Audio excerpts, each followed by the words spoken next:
Okay, I'm here to talk a little bit about a platform called GateSense. And I am from the Alexandra Institute in Denmark. And GateSense is a platform. It's a collaboration between a couple of different companies. And the Alexandra Institute, where I am, we are the technical lead on this, and we are doing the collaboration primarily with a water pump company called Grundfos. They are a multinational company. So, just to start out, what is GateSense? And I want to quote my own boss, Mirko Presser. And he has at some point stated that the Internet of Things and open data are colliding. So what that means is that we have the Internet of Things, which is now enabling us to measure and interact with the real world in real time. And open data is then giving this ability to everyone. So that means that, so when you look at the IoT or real-time data, you could say in, let's call it a classical understanding, then it might be in a proprietary world. But if we start to work with the notion of open data, then we put all the data free and everyone can use it.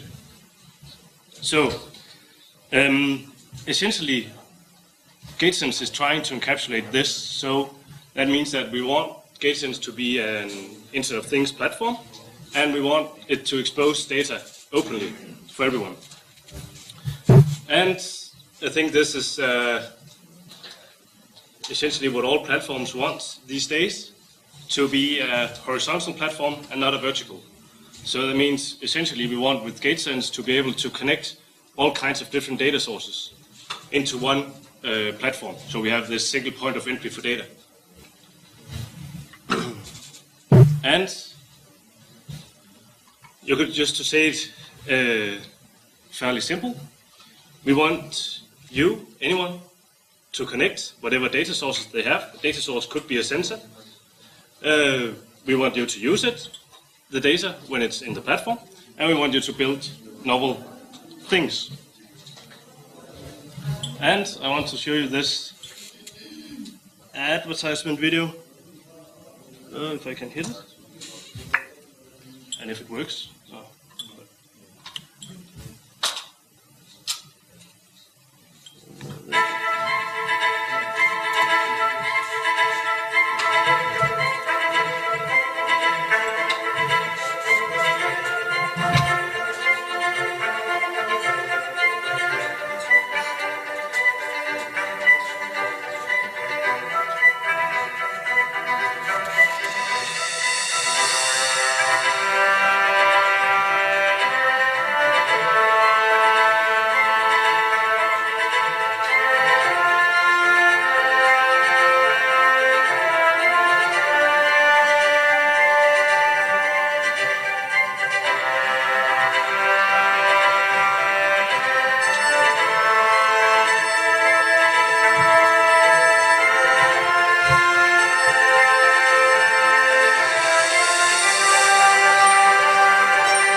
We want to connect the worlds who won't.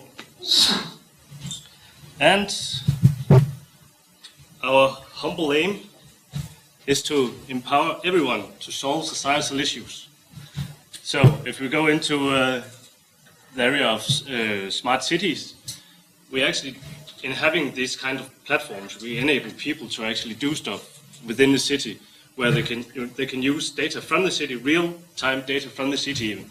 And they can use these data both for getting insights into the city, and they can create new services for citizens, and thereby making life easier. They can optimize infrastructure and so forth. And I think we have really come quite far in this. And if we take a look at the present from the past, then I found this book cover. It's from 1979, and this is how they imagined cities of the 21st century. And here we are. We know we are not, well, we have landed on the moon, right? We also had that in 79. So, what I think is interesting here is that they have these four ideas of what will happen. You can't really read it, but I'll tell you. So, they imagine that in the 21st century, we will have colonies in space, we will have solar heated houses, wristwatch TVs, and amazing sports. I'm not sure why amazing sport, but anyways. So, if you go back to the present, we actually have quite a few of these things already. We have solar panels on houses. This is pretty normal today, right? We have the wristwatch TV, whether I don't know if it's usable or not, and we have the truly amazing sports. This is Ball 360, I guess, quite new. It's a hybrid of squash and volleyball. It's, you know, you should check it out. But we should also take into account the, let's see, this boarding school documentary that has come up the last, well, recently within the last few years, and they have this amazing new sport, Quidditch, right? This is really amazing. We are now flying on brooms like witches did centuries ago, right? I think it's I guess this is the top of what we have achieved. But if you look at reality and cut all the selling crap I've just been putting you through, this is where we are. This is sort of the status of smart cities, of technology, whatnot. So I'll say that, well, we have now begun to focus on smart cities. We actually have quite amazing technologies these days. We have the ability to connect in real time across countries, worldwide, out to the outer space. But we're really only at the beginning still. So this would probably be the real Quidditch. So if we come back down to Earth and then ask the question again, what is GateSense? Then essentially it's just another platform. It's an IoT platform. We want to call it an IoT platform. I would not, at the moment, it's not a true IoT platform because we don't have, for instance, a proper implementation of co-op and using CBOR. It's still under development. But we do focus on data. So that is our primary focus. Data. It could be any kind of data. Public, private data. But we also want to focus on real-time data. I do know that when I talk about real-time data, that might yield some issues because people define real-time really differently, I found out. But nonetheless, we want to focus on data that is as real-time as possible. Another thing in the platform is that we are community-driven. This means that we are not a few people that decide what's going to happen with the platform. We want the community, so that could essentially be you, anyone, to participate in developing the platform. It might not be on like doing actual development. That is of course possible, but it's also just in discussing how should an IoT platform be. So you can always talk about what is the best technology way of doing this, which is extremely complex, I guess. But you could also talk about, okay, so we have a high degree of technical complexity, but you know it doesn't really help if people don't understand it. I guess people won't use it. So we're pretty focused on that. And one of the ways we're trying to engage with the community is having hackathons. So where we invite people to come, solve a solution, probably using GateSense if possible. So to us, this might be a semi-hackathon. It depends on whether you want to use the platform or not, and so forth. And then one last thing we are focusing on is doing business models on top of open data. And that is quite hard because there is no proven business model yet, actually. But I'll just take a quick detour into talking just a slightly bit about what is open data. And we have Sir Tim Berners-Lee. He had this definition of open data, I think it was in 2010 or so. And he talks about open data that, so whenever a piece of data is open, it will like satisfy these 5 criteria. And so it's about that data should be online, accessible through the web, I guess, and under an open license. It should be structured data in non-proprietary formats, and you should be able to link directly to it, so it needs to have an URI. And you should be able to link data together. And this is, of course, the paradigm of linked data, which, of course, also descends from Tim Berners-Lee. So the thing about this definition is that this is extremely technical. So I guess for you guys, you might understand all these 5 terms, but I have criteria. But I have had quite a few presentations where people didn't understand any of these. So it's really on a technical level, this definition. But it's valuable and relevant, of course it is. But if we talk about open data in a human perspective, then the OpenDefinition.org, they have this definition. So essentially, open data is about having data that is accessible to anyone. They can use it for free, reuse it, redistribute it, and there should be no limitations. So it should be on these open licenses. Okay.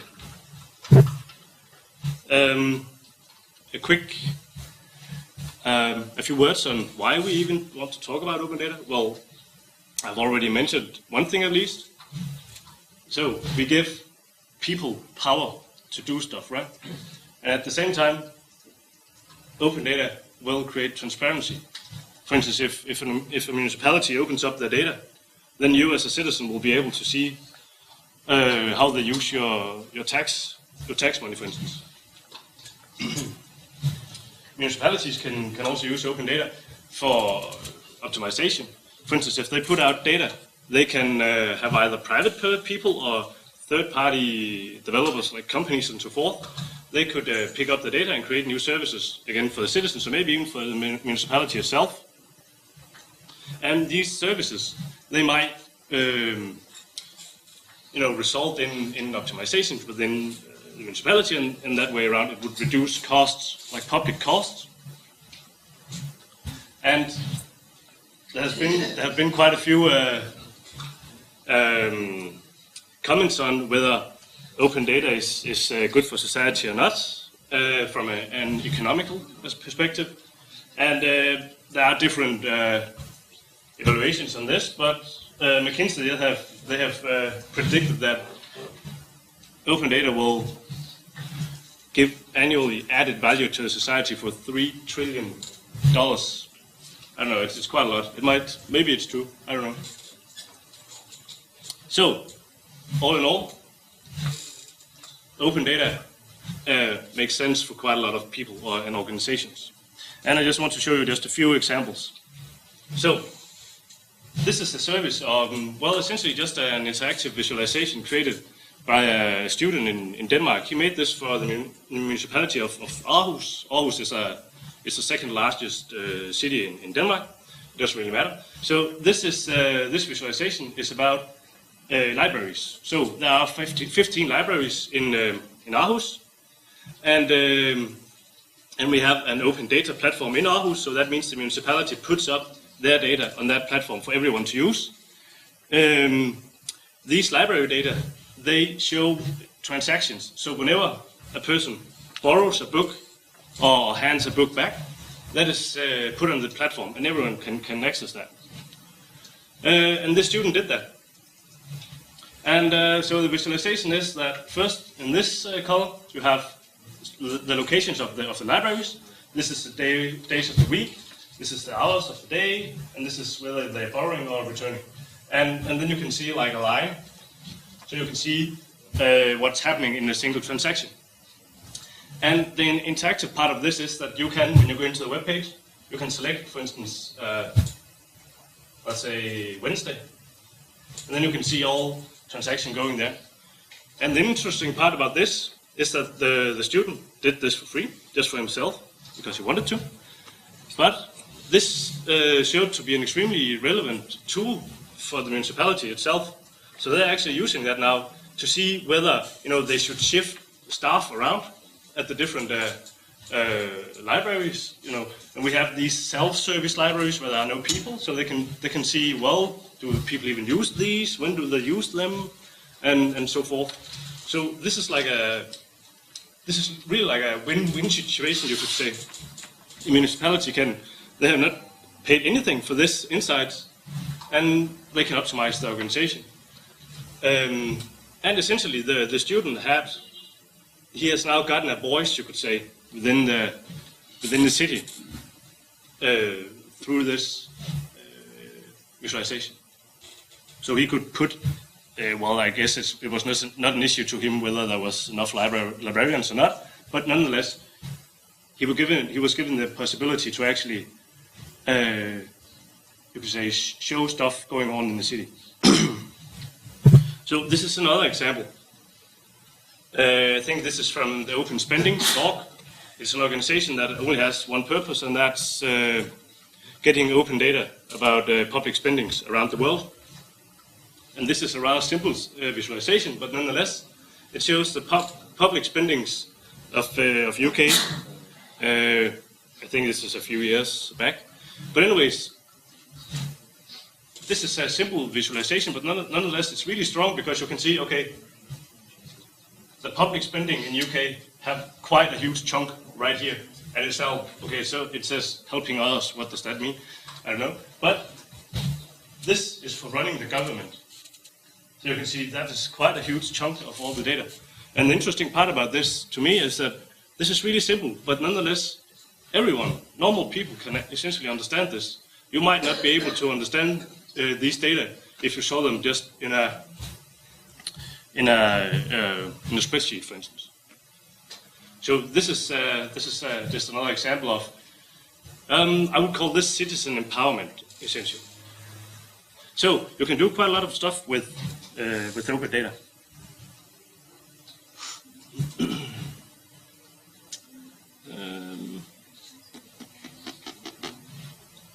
Well, okay, this is just going to be a quick comment. So if we take, let's go back to, for instance, talking about Smart Santander. Some of the earlier presenters has already done that. And so the Smart Santander project is really an awesome project, and it's really awesome that they deployed, I have heard different numbers from 4,000 sensors to 10,000 to 12,000. I don't know, I think I have even heard 20,000 sensors in the city. And this is really impressive, and this is really cool. But not everyone has the ability, the financial ability to do this.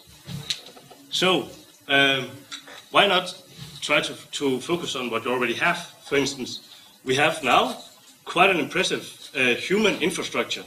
So everyone has a smartphone today, right? Even in third world countries, it's really odd. I have seen that. They don't have television, but they have a smartphone. And essentially, it was also quite interesting. I was talking to our water utility. Just in the city where I live, we are 300,000 people. And the water utility, I asked for some of their data. I wanted them to be open. And we had a chat about sensors and stuff like that. And they said, well, we have 65,000 sensors just in our infrastructure. And this is an existing infrastructure that has been around for, I don't know, years, right? And this is not, this is normal. So you don't really have to deploy 20,000 new sensors in a city. Of course, I do know that Smart Santander is also a test bed and all that. So, but the point is, you can actually come quite far in looking at what you already have. So, I hope I will have no more detours now, and I'll go back to talk about what is GateSense for the third time. So, this is the architecture of GateSense. What we have is essentially in the, you could say that the heart of GateSense is an open data platform called CCAN, ccan.org. I don't know if you have heard about it or if you know it, but it's sort of the de facto standard of open data platforms, especially around Europe. I think they have more than 40 instances running. in Europe, and the Obama administration has one as well. So, just to be a little bit technical, so we have this CKAN platform. I'll go into that again a little bit deeper with what it really is. We have CKAN. We have merged CKAN with Drupal, an open source CMS system. So regular users can just go into our web page and browse around and see what's happening and so forth. So that is essentially the core part for regular people, you could call it. And then on the data collection side, we have this middleware part, where we at the moment we're using Apache Service Mix and Apache Camel. We're actually right now looking into whether we should use Node-RED instead. I heard some of you guys were talking about that earlier, but that's going to be a future project. Anyways, when we have Apache Service Mix and Camel, we can create relations between arbitrary data sources. So that means we can take whatever data source you want, FTP server, web page, database, sensor you soldered yourself in your garage, whatever, and we can hook that into GateSims via this middleware. And I think that Apache Camel, if you don't know it, it's quite an interesting framework, I would call it. So, one interesting thing about this is when you have this platform, then it's just raw, it's empty, and you want to be able to put in new data sources, right? But if you just do that as when you're using you could say the raw technology, you would have to program in Java a route. They call it a route whenever you have a path from one data source to another. And well, this is fine, but I guess the developer that would sit on a daily basis working on this platform, he would pretty quickly get bored because he would have to create so many similar routes. It's just boring essentially, right? So what we're working on here is what we have chosen to call data management. And this is, well, essentially it's just a REST API we are exposing. And then you can create whatever graphical user interface you want, a smartphone app or web application or whatnot. And the idea is that you should be able to drag and drop the route. And I actually think that Node-RED already has some of that. But so that is what we are working at right now. So that means that we actually have all these components put together, which we haven't developed any of this ourselves, but we are expanding, especially this one. Anyways, this is the platform. So it's fairly simple actually. So I apologize for the bad sketches actually. So if you go back to talk about CKAN, which is again it's the core of GateSims, then you can do stuff like this. So that means you can have sins out in the real world. Could be so this would be a passing cyclists counter. You could do whatever. Let's say you had a Zigbee transmitter, putting data up somewhere randomly. And you could then feed the data into CKAN, because CKAN also has a PostgreSQL database underneath. And when you feed the data into CKAN, you can search for it, and you can through an RPC API, you can extract the data again, so you can use it in your smartphone app or do whatever you want to do. I don't. You could also use CKAN as just a data catalog, so like an index for searching for data. And then you could probably find the API this proprietary software might expose, and then you could use that instead. Okay. Another thing about CKAN is that it's distributed, and this is quite interesting when we talk about open data. So in my work, in my daily work, I'm speaking to, for instance, quite a lot of municipalities around Denmark, and I want each municipality to have their own CKAN instance. And why that's interesting is because you can have one city, they can focus on just their own domain, graphical domain, you could say, or area, and they could just collect whatever data they want.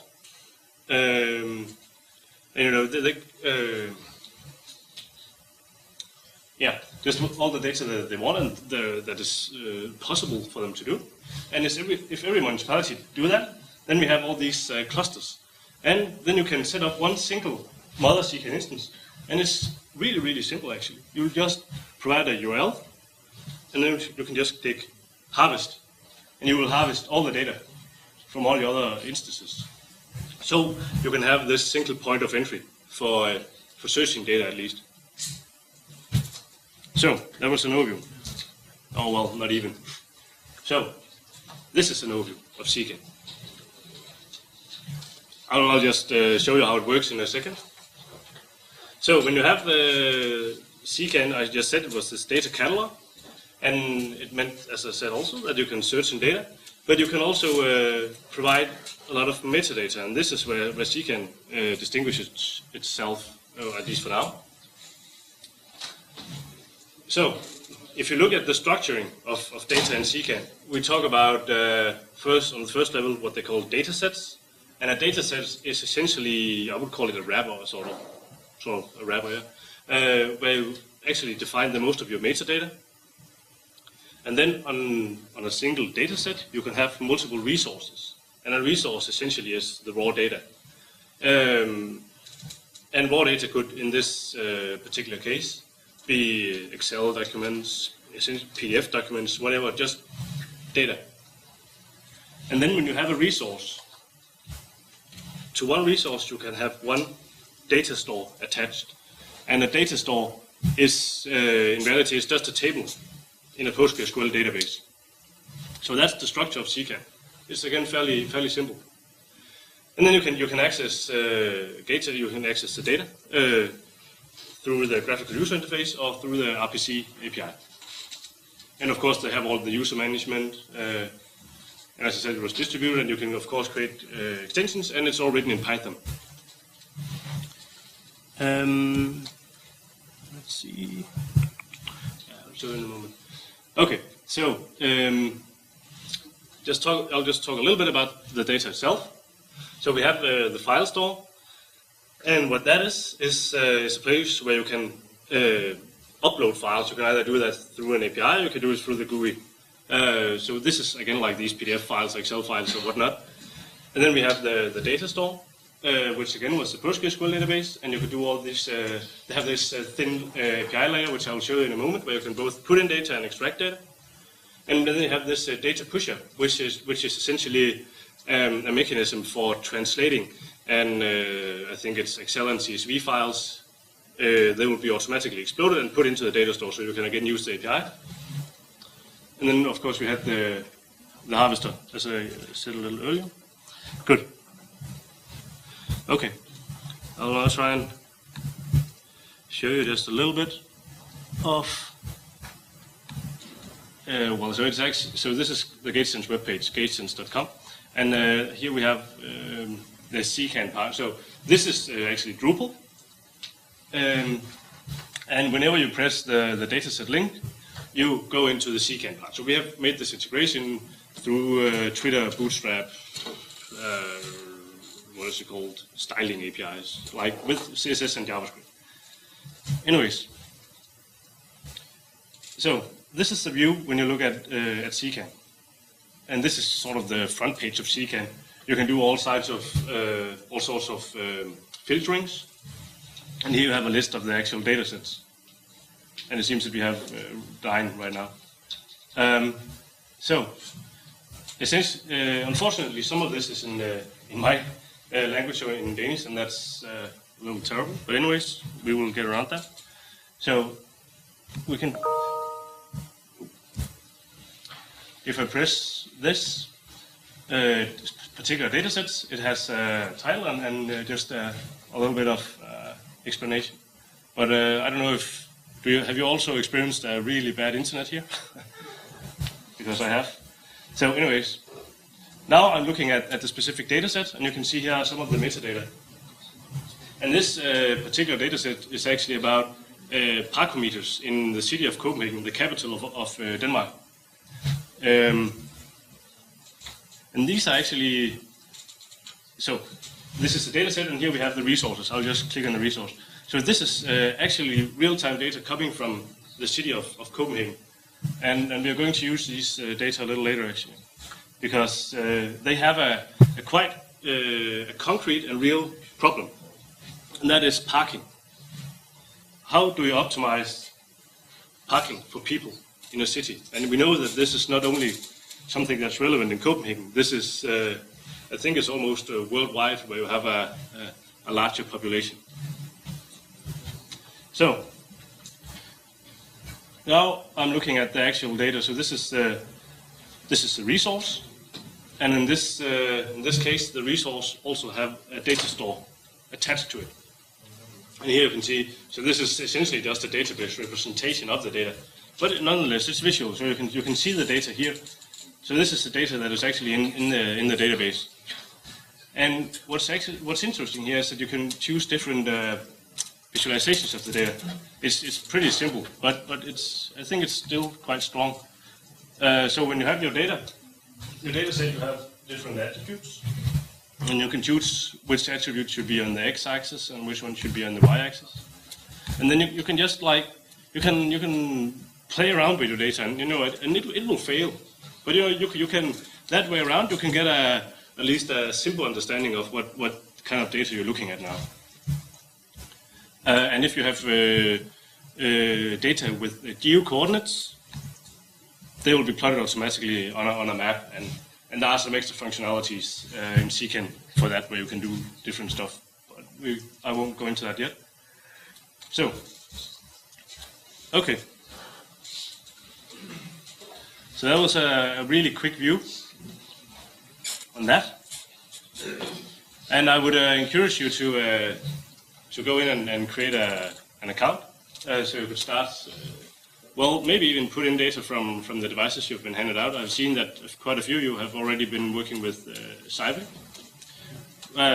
which, by the way, is extremely good for that kind of data you have in those sensors. But you could also use this platform for that.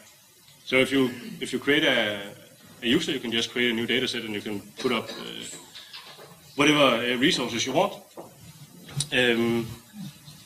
And of course, start feeding data in, and you are more than welcome to feed as much data as humanly possible, or as much data as is possible with this internet connection. Okay. Let's see where they come to. Good.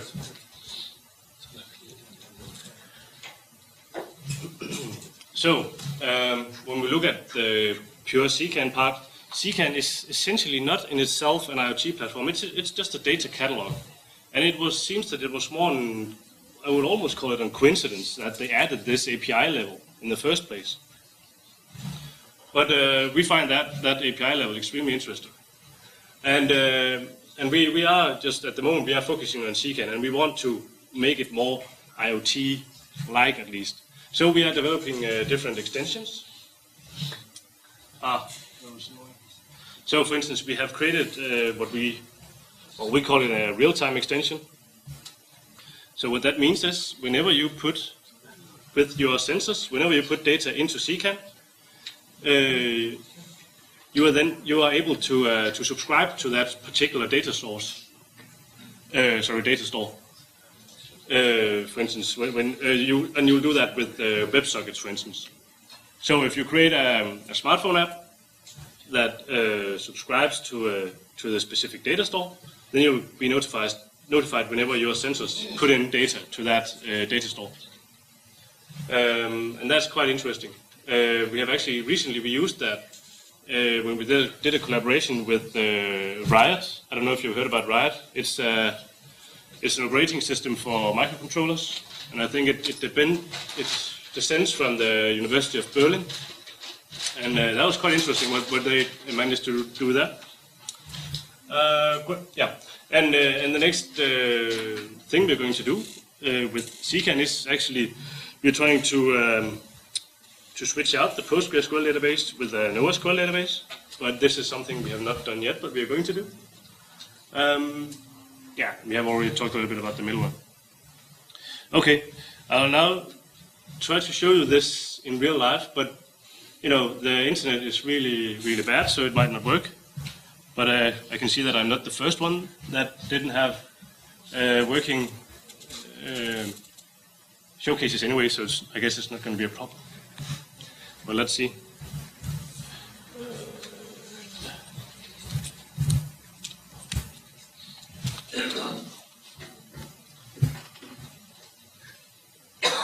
So this showcase is essentially just for fun, just for showing the capabilities of CKAN, the core CKAN part. Ah, Mirko is even calling them. So,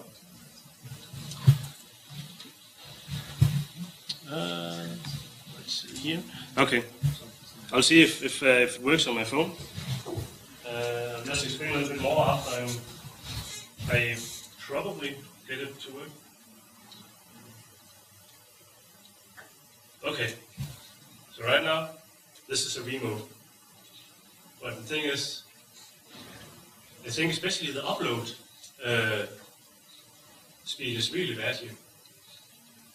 Okay, it doesn't seem to work. So, but what's happening in this showcase is that I have just created, this is just a simple web page. It's using HTML5, JavaScript, and what it enables me to do is to listen to the accelerometer in this phone. Actually, I don't know if you read it, probably you did, but I read recently that you also, without asking permission, you can get access to the gyroscope on smartphones, and it seems that some researchers actually have figured out to extract to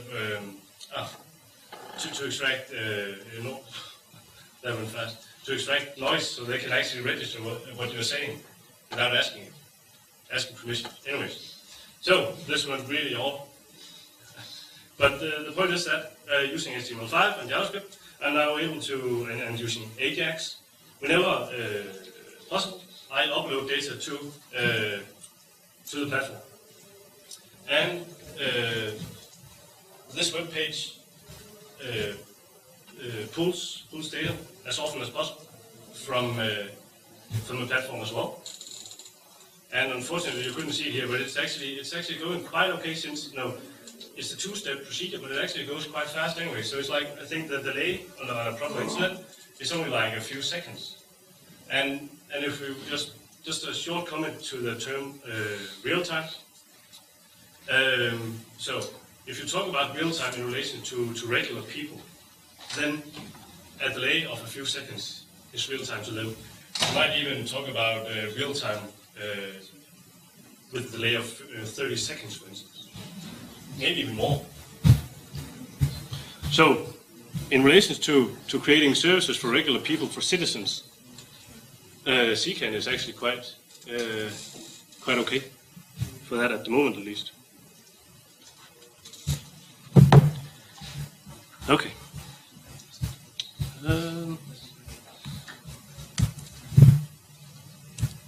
Let's see. Okay. So, as I said in the beginning, we would really like you to test out the platform with the technologies you've already been handed out. And at the first day, Sergeant presented the domains you could work in, which one of them was in the urban domain, and the other one was in the educational domain. And we have this particular challenge for you to solve. And it's in the urban domain, and it's, as already said, it's developing a parking app for the city of Copenhagen. So we already have the real-time data from the parkometers in the city. And you can see them on the webpage, and I have if you will write this address down right now, that would be really cool, because you will get a lot of information there as well. So it's tinyurl.com/sensation with a C.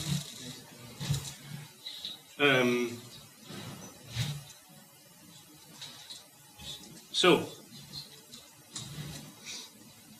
I think I even have, I think I will actually show you that webpage as well. It's really not good to see. So this is a scenario, challenge from the real world. So we have just put it into a scenario just for, I don't know, for you to make sense of it. So, of course, this is a fictional scenario, but the problem is real. It is out there, and we have been getting questions about it. So, I'll just read it out now. So, the 34-year-old Anne is very frustrated when she drives into the center of Copenhagen. She simply can't find a parking slot. She feels that she drives around for ages before she finds a parking space. What Anne would like is an app where she could see the nearest parking space available just now, in real time. Furthermore, she would like the app to be able to tell about free parking near her working place. So with this app, Anne could reduce pollution, noise, and time. I did just another quick comment to that. So we are in a EU project called CityPulse, and at the beginning of that project, we had an assignment of creating scenarios, or essentially we were going to assemble a requirement for the platform we were going to develop. And in the work around the requirements, we asked cities connected to CityPulse about their current issues, and we asked them to tell us about the issues in creating future scenarios from existing problems or issues. And we got quite a few. I think we have right now we have 101 scenarios. But the interesting part was that when we got all the scenarios in, I think about at least half of the cities, maybe even more, mentioned this exact problem. Parking in the city is simply just really hard, and it's not healthy at all for the environment. So this, in my opinion, this cannot be a more real problem. And again, in Copenhagen, we actually have the data for trying to solve this problem. Good.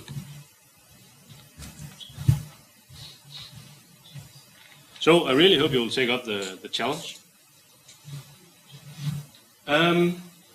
Yeah, and just to kickstarting that challenge just a little bit, I want to show you a few examples of code for extracting actual data from the platform. And I'll do it fairly quick. I know that you are working quite hard on other stuff. Let's see.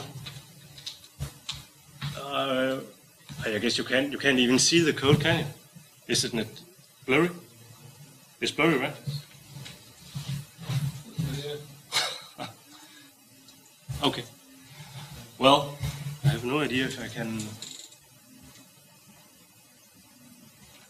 can do anything for zooming in or anything. Do any of you know about the Text Wrangler program for Mac? I don't really know that much about it. Okay. Okay, I think I'll then try and see if you can see it another way.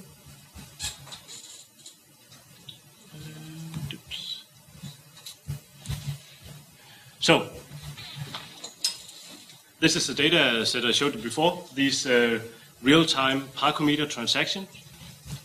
When you go into the web page and you're looking at the exact resource, you can press on the data API, the blue one, and there you will see code snippets, I guess.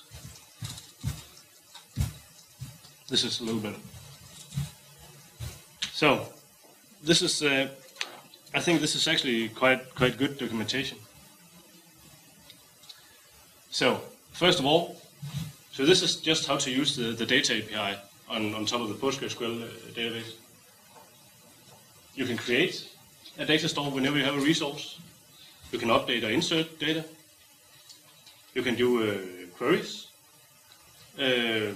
And you can even do SQL queries. That's quite interesting. And you can also do joins across different data stores or tables through just writing a URL. I think that's quite powerful. So, a few examples here, and we even have JavaScript and Python code examples as well. First of all, here you just do a regular search. So that means you have like the base, like just the domain, and you have data API action, and then you have this data store search part. And here then you put in the attributes, right? So you have a resource ID. I'll just show you in a minute where to find that. And then you can say you have a limit of only 5. So it's sort of already, you can use SQL-like language. For instance, you could after this, you could write DSC, so you will have it like in ordered folder, for instance.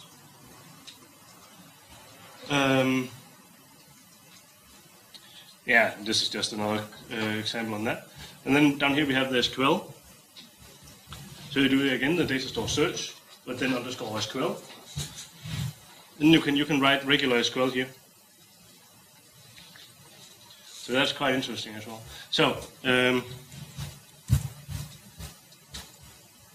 how do you find the resource ID?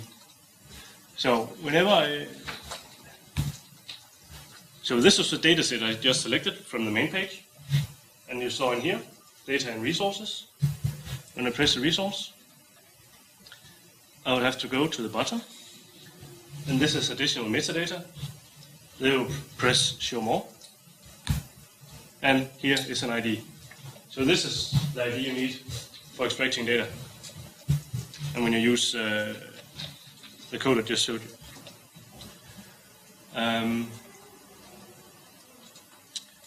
Yeah. And in the document I just referred you to earlier, there you can also see other stuff like there are more documentation down here. There are actually a few code snippets again using curl, so it could be whatever. I don't know. I'm using Postman. Also, that's quite good. So there are also some examples on how to put in data and so forth. Good. And then just one last thing. When you create a user, you go into my account. I want to create a new user. And then it's just a regular procedure. You might already know that from whenever you create new users. But I just want to show you one last thing about, because you also need an API key for inserting data.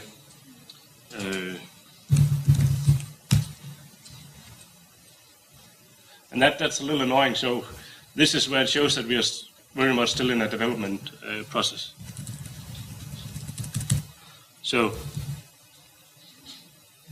you will have to, when you are logged in, you will have to write in this manually, gatesens.com/data/user.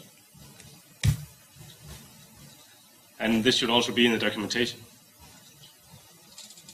And in here you'll actually be able to see all users created. And you will have to find your own user, click it, and go down to the bottom, and here's your API key. Okay. I think that is